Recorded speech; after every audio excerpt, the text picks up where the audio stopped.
But I mean, okay, the number one comment you probably read is just people being like, "Why are you still in your hometown? You need to get the fuck out of there, etc." Like, what's your mental process when you read people saying that?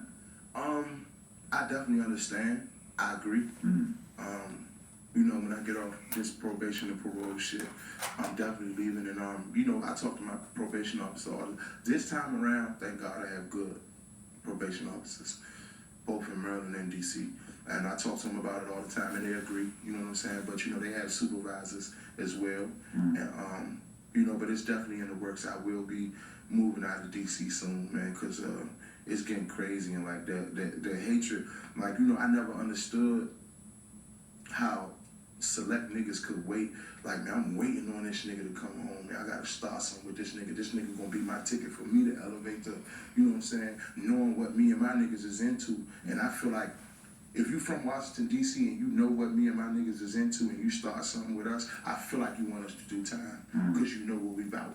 You talking about vloggers? No, I'm not talking about nobody specifically. I'm not talking about nobody specifically. I'm talking about any nigga who jump in my lane when I come home for no reason, whether you make up this shit or whether your bitch getting fucked or whatever. You know, I ain't fucking nobody bitches. You know, I'm engaged to be married. We getting married soon. I ain't fucking none of these niggas bitches or none of that. If you jump in my lane, knowing that I just came home, did my time like a man, everything on my track record is straight. If you purposely jump in my lane, I feel like you want me to go back to prison. Right. Because we zero tolerance. There's no nonsense. You know what I'm saying? So we gonna deal with you accordingly. And you know what deal with you mean. And you know what come with that. There's lawyer fees. We might beat it. We might not. So if you're trying to put me in that position, I gotta stay out your way, man. So right now I'm just focusing on staying out everybody's way, because I feel like niggas really rather see me in prison.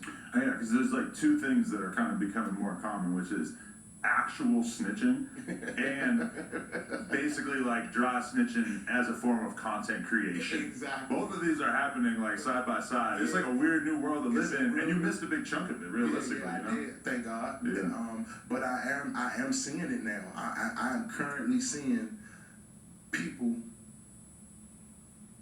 dry snitching in a form of, hey, I'm just doing my job. This is how I get paid. It's not your job to incriminate somebody, man. You know, police officers, regular police officers, everyday people, prosecutors, judges, everybody has Instagram and Facebook, all these different social sites. Everybody can see this shit. Then you got jump outs. Like in my city, we got jump outs. Niggas who know us and they know us since we was kids. Yeah, if I see phones, let's search them. He gonna have a bag of money, he gonna have this, he gonna have that, and he gotta protect himself. If I see him, get him. You know what I'm saying? So when you purposely trying to start something with this person, knowing what we got going on every day on a day-to-day basis, it's hard enough ducking the feds just living. So if you telling the world that, oh yeah, man, when I see bro, I'm gonna do this to him and do that to him, no, you not.